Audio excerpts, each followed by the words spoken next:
Happy Friday, folks. We made it to the end of the week. Yahoo! Yay! Love Fridays. Favorite day of the week. Weekend is nearly here. Congratulations, folks. We did it. Super Bowl on Sunday, and then it's full-on off season for all of the National Football League. But today we're going to get into Detroit Lions news. What happened in the award show? What didn't happen in the award show? Frank Ragnow talk and offensive line. Hey, the awards came out last night and the Detroit Lions were shut out. That's right. We were shut out. Coach of the year goes to Browns, Kevin Stefanski. Third place, Dan Campbell. Assist of the year goes to Browns, Jim Schwartz. Ben Johnson, third place. Most valuable player, quarterback Lamar Jackson. Walter Payton of the year. Steelers, offensive player of the year, Christian McCaffrey. Defensive player of the year, Myles Garrett. C.J. Stroud, offensive rookie. 43rd place votes for Sam LaPorta. 4 for Jahmyr Gibbs. Brian Branch got 6. Jack Campbell got 1. Lions shut out. It's crazy how they went all Browns here for the coaches, and they were having a Browns fest in this game. I really thought that Dan Campbell had a legit shot to be coach of the year, and it didn't happen. I think that's kind of a little bit off, if you ask me. I get it with Kevin Stefanski because he's dealing with issues at the quarterback position. Their defense was really good. But what Dan Campbell did was historic. Historic. It's never been done. Well, I mean, it's been done one time in franchise history, but in 32 years, what we did, I assumed that would bring it over the top. I know the voting kind of happened was just for the regular season, but man, oh man, I thought he had a shot on this one. Assistant coach of the year, Jim Schwartz. Ben Johnson, who has been a god for this team and a wizard in the playbook, gets shut out again. Jim Schwartz did a great job with that defense over there for the Browns, but man, Ben Johnson was killing it. Really, really killing it. I definitely didn't expect for Rookie of the Year because C.J. Stroud was dominant. Dominant in that game. It definitely should went to him, no doubt. And they did Joe Flacco for Comeback Player of the Year.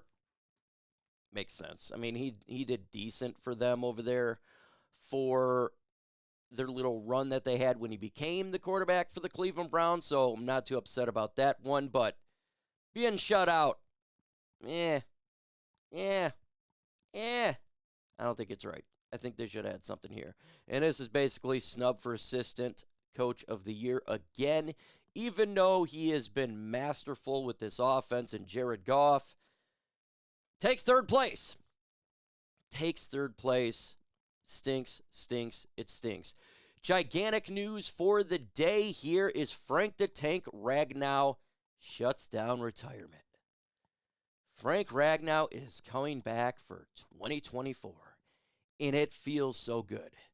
Great to get this one out the way right now. We don't have to worry about center. Frank the Tank Ragnow will be back, holding the fort down. You have the big three: Taylor Decker, Frank Ragnow, Penei Sewell. They will be back for next year. Good. We just got to figure out the guard position. We do. But what's good about Frank Ragnow is he helps out the guards because he's so good, and he can make guards look even better. Same with having a Taylor Decker on the other side and Penei Sewell, and him in the center. Those guards are going to be better just by association with those really good linemen there. So we're going to have a hell of an offensive line in 2024/5 season. Such a relief of stress. We don't have to worry about replacing an all-pro center. That is big deal because, look, if we would have lost Frank Ragnow, he retired this year, this would have been a difficult offseason to rebuild that offensive line. It would have been difficult for that. I mean, they could bring Jonah Jackson back. I just don't believe they do so. They definitely could bring Graham Glasgow back, but center, major deal. So it's a big deal here. Let me know in the comment section thoughts on Frank the Tank Ragnow coming back. And Brad Holmes will not overlook the offensive line this offseason. And now you're saying, come on, it should be defense. Stop, wait a minute. He's 100% correct. We cannot neglect the offensive line.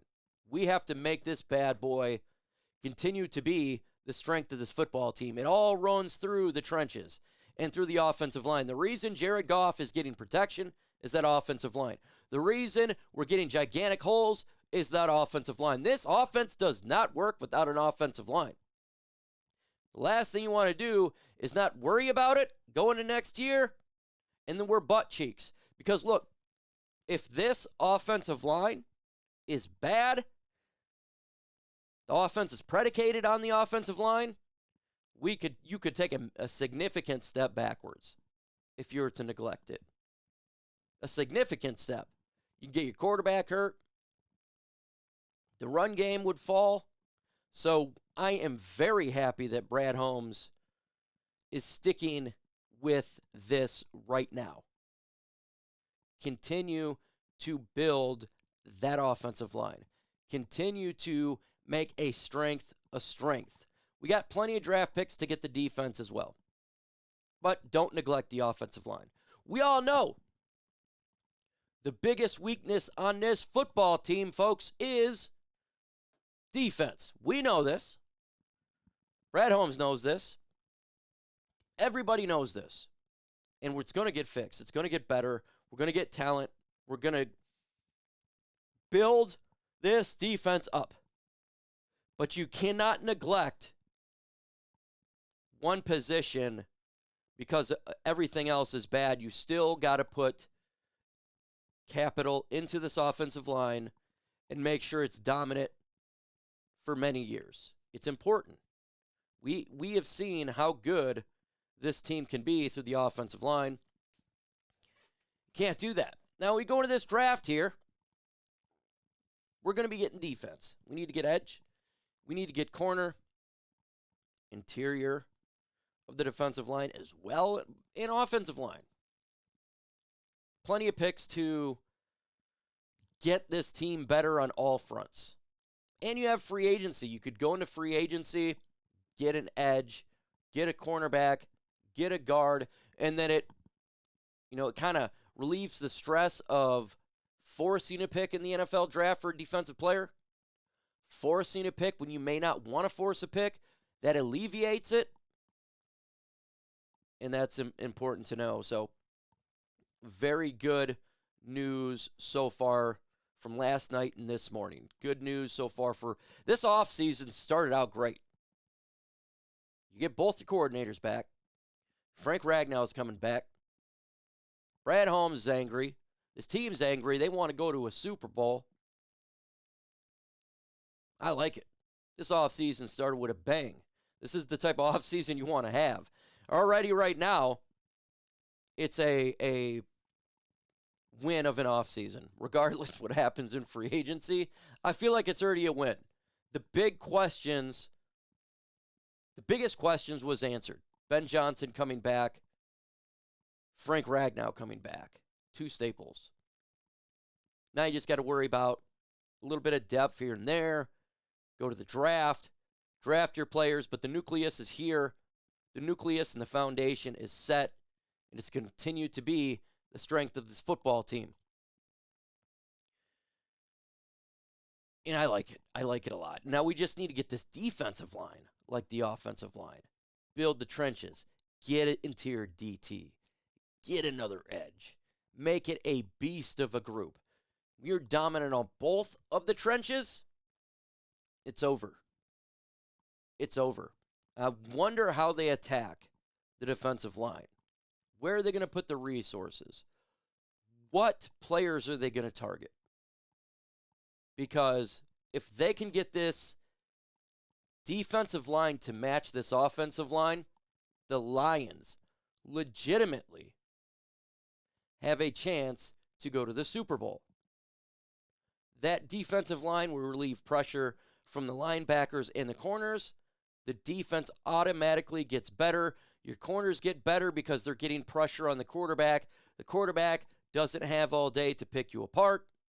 They have to force passes, and that's good news for the Lions DBs. More turnovers, better looking stats, all of that. With that said, folks, I appreciate you hanging out. We're going to continue. We'll be live for the Super Bowl. With that said, folks, adios.